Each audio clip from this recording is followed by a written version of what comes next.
Hello everyone. This is Zohir Chaudhary, and today's topic is about public health emergency of international concern, also known as PHEIC. In the aftermath of severe acute respiratory syndrome or SARS outbreak, the WHO fundamentally revised the International Health Regulation or IHR, which entered into force in 2007.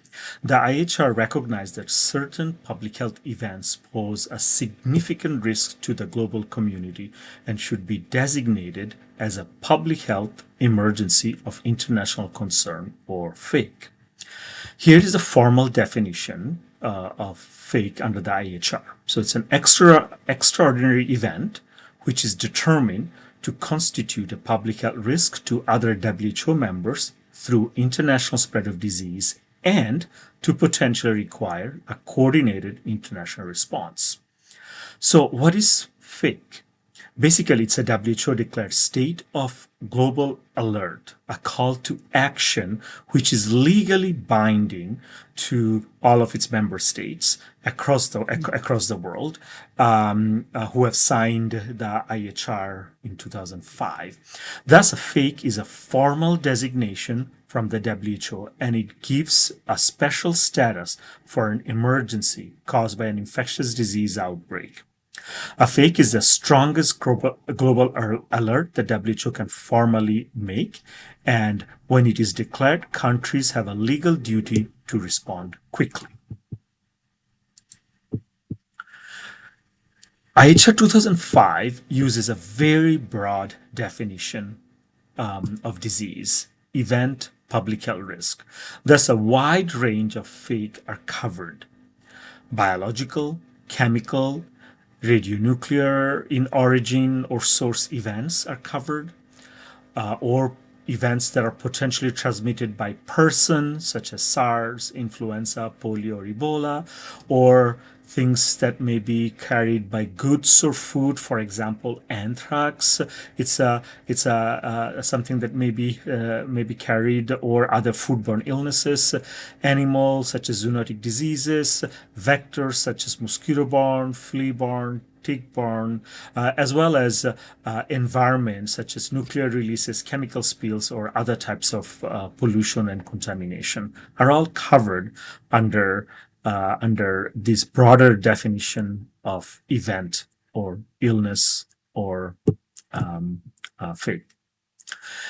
The decision instrument to identify a potential PHEIC, there are 4 decisions criteria that are used to assess public health events by each member country.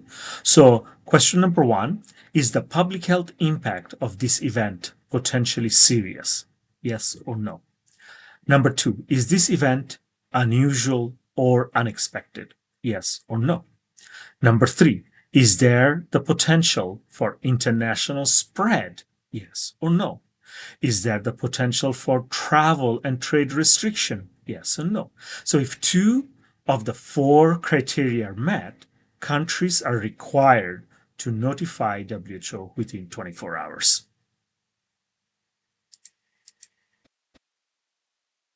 And continuing on with the decision instrument to identify a potential PHEIC, all cases from any of these 4 diseases are always reportable to WHO. So 1 is severe acute respiratory syndrome or SARS. Number 2 is smallpox. 3 is a new subtype human influenza virus. And 4 is wild type polio. So any single case of any of these incidences must be reported to WHO.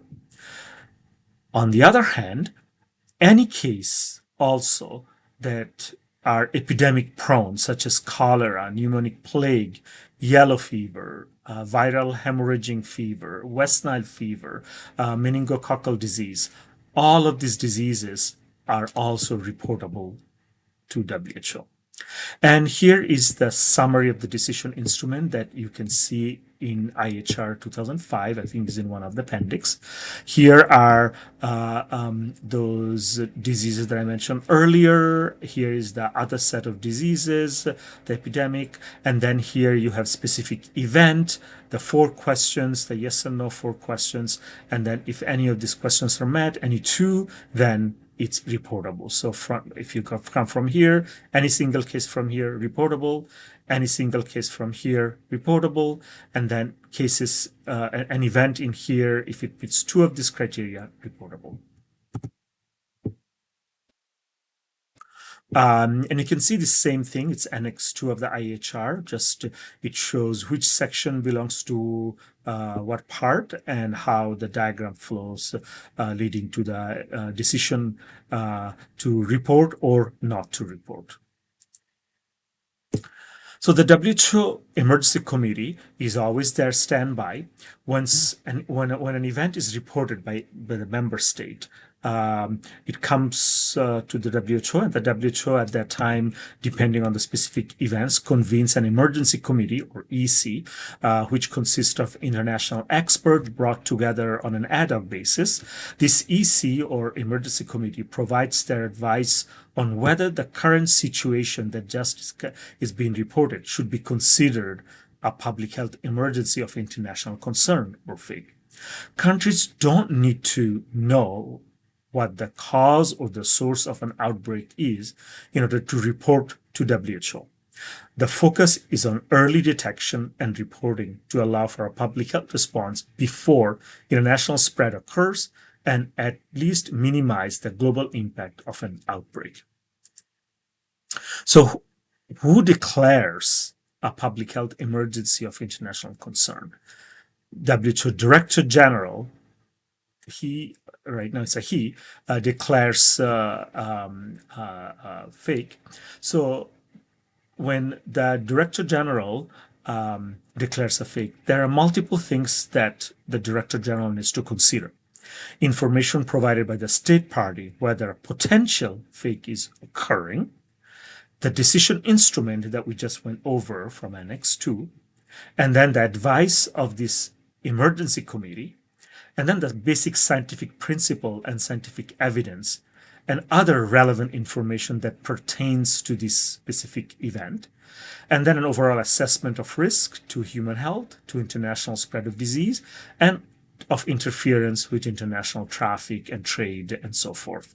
So all of this consideration together plays a role in deciding whether public health emergency of international concern should be declared, because that's the highest level of action that the WHO provides.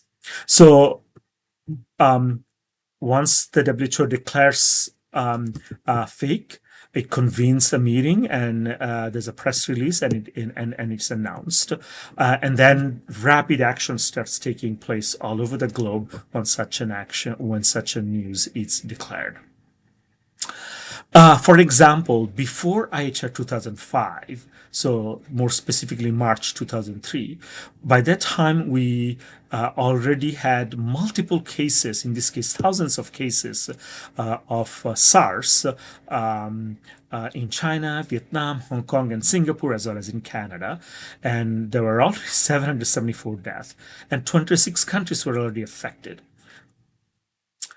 Initially, we didn't know what was causing this specific disease. Later on, we did realize it was a new coronavirus that jumped from animals to humans.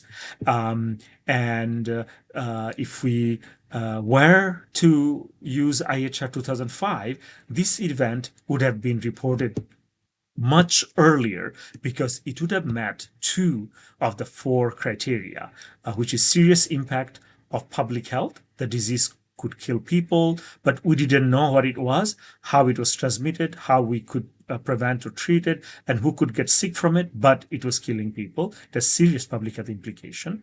And then the second criteria that was meeting, potential for international spread. We knew that the disease affected travelers who could export the disease to other countries, but even though we didn't know what the disease was about. So this would have met two of the criteria, and it would have been declared as a public health emergency of international concern.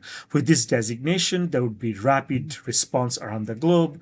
A lot of things would have been, excuse me, would have been prevented, and significant economic loss would have also been avoided because of this earlier detection and reporting around the globe. So there have been quite a few PHEIC that have been declared. We can see in this chart, quick summary, swine flu reported here during 2009, 2010. Then polio was declared as a public health emergency of international concern in 2014, and is still ongoing. It still has not been lifted. Then we had for a short period Ebola as a PHEIC, and then again Ebola in here. This is around 2014 to 16, and then again 2019 to 20. In between, we had Zika virus in 2016, and then COVID-19 in 2020 up until 2023 when it was lifted as a public health emergency of international concern because it became endemic all over the globe, and then monkeypox right here. So that's all. I hope that you've been able to gain some understanding about what public health emergency of international concern is, the definition, and the general provisions under the IHR. Thanks.